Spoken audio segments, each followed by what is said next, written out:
Bonjour et bienvenue à La Bible nous enseigne. Mon nom est Daniel Durand et je suis le pasteur de l'Église réformée baptiste de Drummondville. Alors aujourd'hui, on va regarder la question du mariage et Dieu voulant, il y aura d'autres vidéos sur le sujet. C'est un sujet plutôt vaste. Et dans cette vidéo, on va regarder le but du mariage selon Dieu.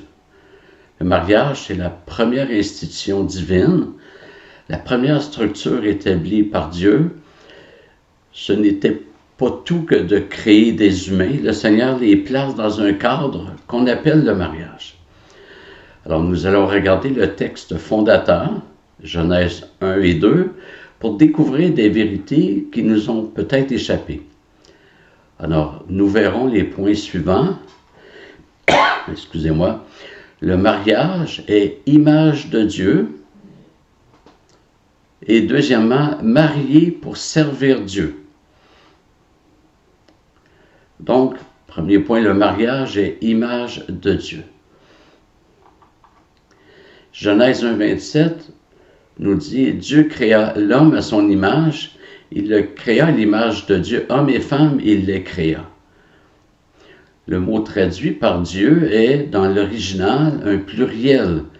Même si le verbe créa est au singulier, littéralement, c'est les dieux, sujet pluriel, créa. Le verbe est au singulier.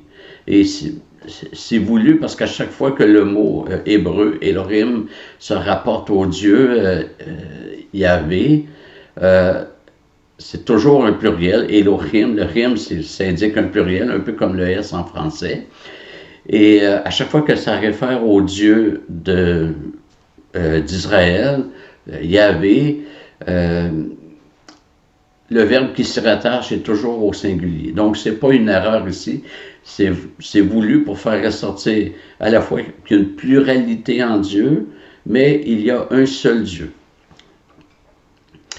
Ce n'est pas encore la Trinité qu'on peut comprendre à partir de Genèse 1, mais déjà on voit qu'il y a une pluralité en Dieu. Je sais que le pluriel qui désigne Dieu a été apprécié différemment par différents théologiens, mais pour ma part, je crois qu'il s'agit d'un pluriel qui exprime la pluralité en Dieu. Et le verset affirme que Dieu a créé l'homme à son image. Hommes et femmes, il les créa. Donc, les dieux créa l'homme à son image. Les dieux créa l'homme et la femme. Donc, on voit que Dieu a placé dans l'humanité une pluralité. Et cette pluralité-là est à l'image de la pluralité qui est en Dieu. Donc, ce n'est pas nécessaire d'arriver à 3 personnes dans l'humanité pour refléter la pluralité qui est en Dieu. Il y a une pluralité qui est reflétée dans l'humanité puis qui ressort particulièrement dans la structure du mariage. Ça ne signifie pas qu'un célibataire ou un veuf, une veuve ne reflète pas Dieu. Ça signifie que les institutions comme le mariage sont aussi le reflet de Dieu. Alors voilà, le premier but du mariage, c'est refléter Dieu dans sa pluralité. Mais Dieu n'a pas simplement institué qu'il y aurait un mariage entre un homme et une femme, il a mis du contenu au mariage. Il y a des rôles différents entre l'homme et la femme, et ces rôles-là reflètent aussi les rôles au sein de la Trinité. Au sein de la Trinité, chaque personne, donc le Père, le Fils et le Saint-Esprit, jouent des rôles différents. Ils sont tous Dieu. Il n'y en a pas un qui est supérieur à l'autre, mais les rôles sont différents. Par exemple, le Père a élu ce qui allait lui appartenir, le Fils a accompli ce qu'il fallait pour sauver les élus, et le Saint-Esprit applique aux mêmes élus les bienfaits de l'œuvre du Christ. Les trois personnes sont égales, mais les rôles sont différents.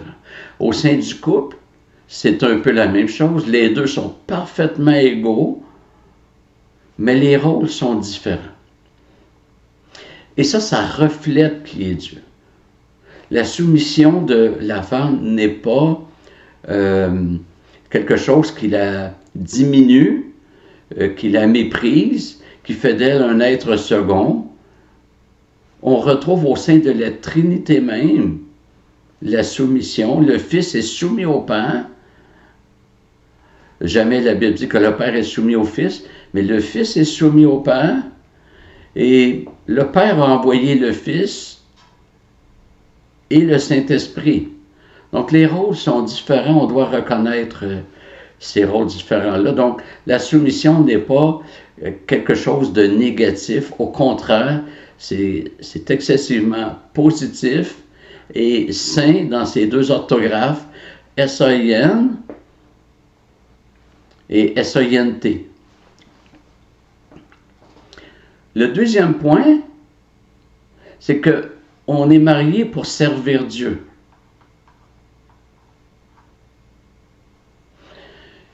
Il y a un rôle sacerdotal dans le mariage, et on va regarder quelques versets ici. Genèse 2, 15 à 23. L'Éternel Dieu prit l'homme et le plaça dans le jardin d'Éden pour le cultiver et pour le garder. Ici, nous voyons la mission que Dieu confie à l'homme. C'est une mission sacerdotale, et je vous explique pourquoi on peut dire ça. C'est qu'en hébreu, lorsqu'un auteur veut créer le lien entre deux textes, il va répéter deux mots ou plus. On avait vu la même chose dans la vidéo sur la chute d'Ève, quand c'est dit « la femme vit que l'arbre était bon à manger », dans Genèse 1 plutôt, voir que c'est bon, c'est une prérogative divine. Alors, dans Genèse 3, quand c'est dit « la femme vit que l'arbre était bon », il y a un lien qui est créé entre ce qu'elle est en train de mûrir en elle-même et le fait que Dieu vit que ce qu'il créait était bon. Donc ici, Dieu plaça l'homme dans le jardin d'Éden afin de le cultiver et le garder. Et ces deux verbes-là se retrouvent dans Nombre 3, verset 7. Les Lévites auront le soin de ce qui est remis à sa garde et à la garde de toute la communauté devant la tente de la rencontre. Alors c'est ce qu'on retrouve, le verbe garder pour le jardin. Ils s'emploieront au service du tabernacle. Ici, c'est un verbe, c'est le même verbe qu'on retrouve qui est traduit par cultiver dans Genèse 2,15. Alors, dans Nombre 3, ils ont appliqué le verbe hébreu, le même verbe hébreu au contexte, c'est-à-dire que c'est le service. Alors, servir dans un jardin, c'est le cultiver. Puis, dans le tabernacle, c'est service, servir, c'est prendre soin. C'est développer. Alors, dans nos traductions, ça ne paraît pas en français et dans d'autres langues, j'imagine, mais en hébreu, c'est vraiment les deux mêmes mots, ce qui crée un lien. Donc, la mission que Dieu a confiée à Adam était sacerdotale. Il y en a même qui parlent d'un jardin sanctuaire pour parler du jardin d'Éden. Et je crois cela parce que un temple ou un sanctuaire c'est un lieu pour honorer Dieu de façon particulière. Et Adam et Ève devaient honorer Dieu et devaient tout faire pour que Dieu soit honoré dans le jardin. Ils devaient consacrer le jardin pour qu'il soit et qu'il demeure à l'honneur de Dieu. C'était sa mission. On poursuit dans Genèse 2. L'Éternel Dieu donna ce commandement à l'homme. Tu pourras manger de tous les arbres du jardin, mais tu ne mangeras pas de l'arbre de la connaissance du bien et du mal, car le jour où tu en mangeras, tu mourras. Ici, le Seigneur donne des privilèges à l'homme, c'est-à-dire que l'homme peut manger de tous les arbres du jardin, mais il y a un commandement, il y a une loi spécifique qui interdit de manger de l'arbre de la connaissance du bien et du mal. Donc, Dieu donne sa loi à Adam. Il avait donné sa mission, et ensuite les privilèges et sa loi. Et je ne sais pas si vous avez remarqué, mais Ève n'est pas encore créée à ce moment-là. Dieu aurait pu créer Adam et Ève, et après ça leur donner cette mission, cette loi, les privilèges.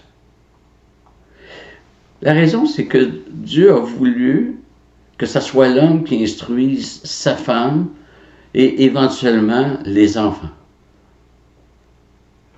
Et le Nouveau Testament confirme cela quand Paul demande que la femme pose ses questions à son mari à la maison. L'homme a un rôle sacerdotal, peut-être même un rôle pastoral sur sa femme, pourquoi pas.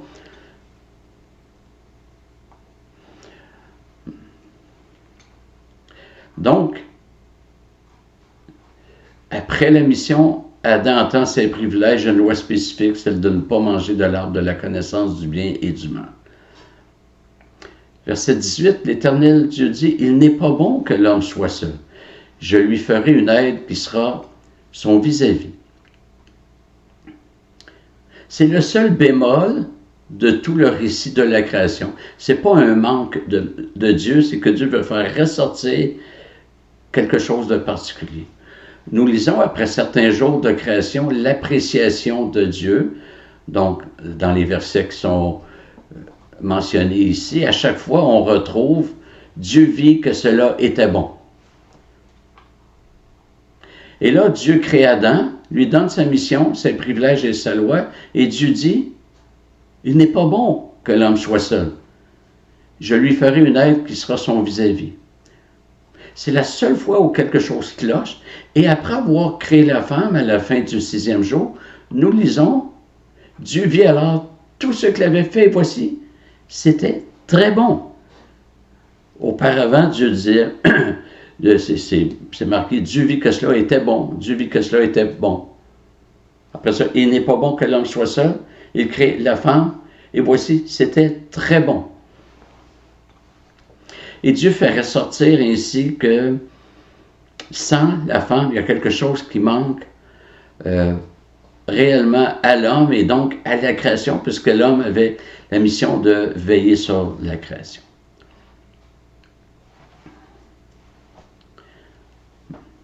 Le Seigneur avait un plan. On continue la lecture. L'Éternel Dieu forma du sol tous les animaux des champs et tous les oiseaux du ciel. Il les fit venir vers l'homme pour voir comment il les appellerait, afin que tout être vivant porte le nom que l'homme lui aurait donné. L'homme donna des noms à tout le bétail, aux oiseaux du ciel et à tous les animaux des champs, mais pour l'homme, il ne trouva pas d'aide qui fût son vis-à-vis.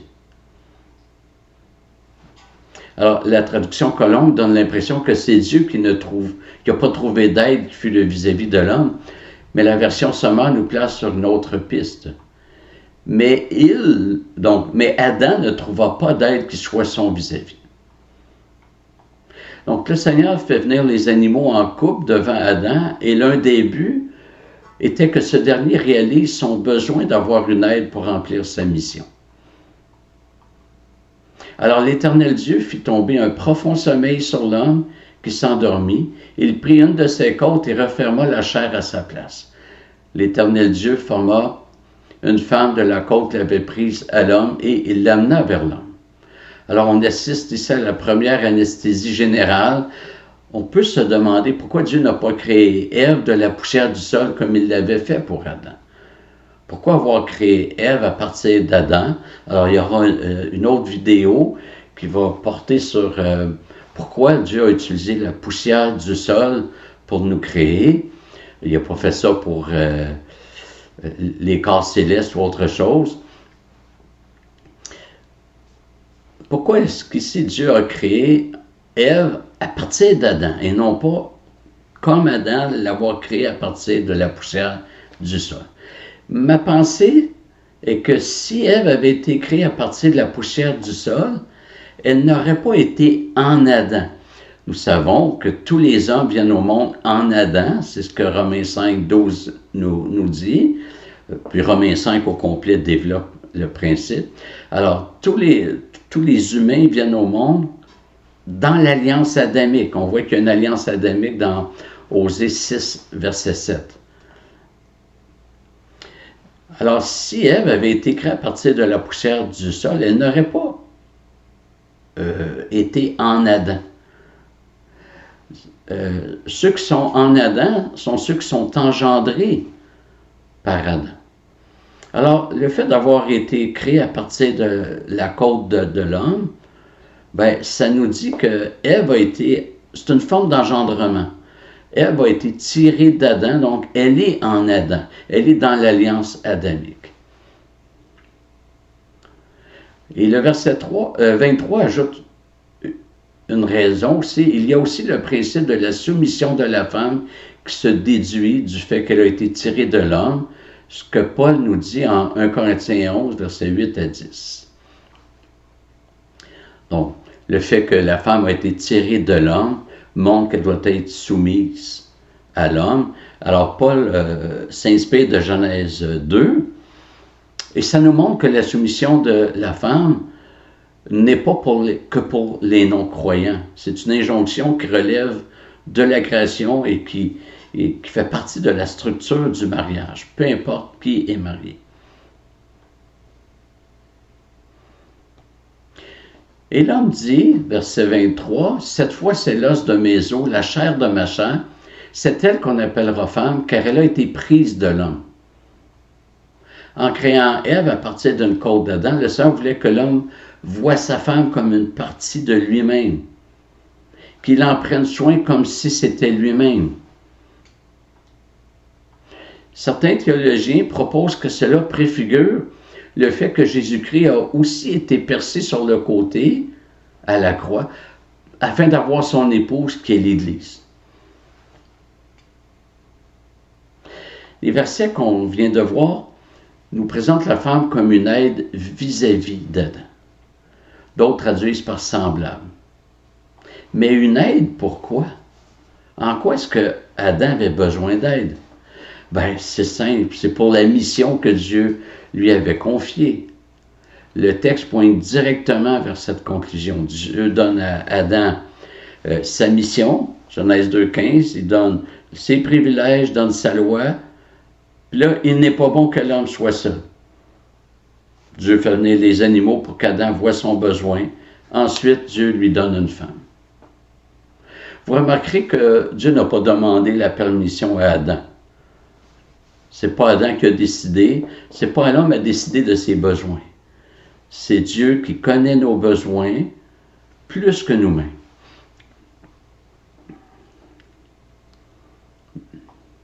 Donc Dieu donne à l'homme sa mission et il donne la femme comme une aide à l'homme pour sa mission. Alors, c'est l'origine du mot soumission. Elle entre sous la mission donnée à l'homme. Mais aussi, elle est égale à l'homme, une aide qui sera son vis-à-vis. Et l'égalité, contrairement à ce que la société veut nous faire croire, l'égalité n'implique pas l'uniformité. L'égalité signifie que la femme a exactement la même valeur que l'homme. Elle n'est pas un être inférieur, un être de second rang. Elle est vis-à-vis. Mais elle a un rôle qui la place en soumission à son mari. Et ça nous ramène au premier point avec l'image de Dieu dans le mariage. Il n'y a que notre péché pour nous faire regarder le principe de soumission sous un œil négatif. Mais comme j'ai mentionné plus tôt, dans la Trinité, le Fils est soumis au Père.